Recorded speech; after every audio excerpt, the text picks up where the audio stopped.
রে পরিতোষের মেয়ে রূপা, শুনে নে, আমি কিন্তু এরম আশিক না যে ওই মানে প্রেমের শেখা খেয়ে তোর নাম বলবো না নে, ওসব আশিক আমি না। আমি হলো অ্যাকশন করা আশিক। তুই তো জানিস আমি নিজের গায়ে নিজে পেট্রোল লাগিয়ে জ্বালিয়ে দিয়েছিলাম, তো দ্বিধাবোধ করেছিলাম না।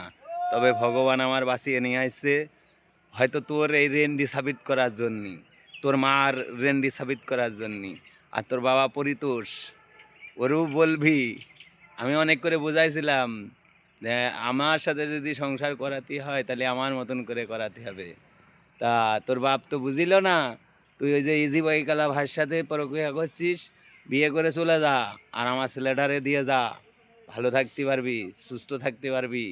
না এতে তো আমি কোনো রকমভাবে সুস্থ থাকতে দেবো না। তুই তো তোর জামাই ওর সাথে পরকিয়া করা লোক, তোর বাপ রবিনীর যে বলবি যে এই কথা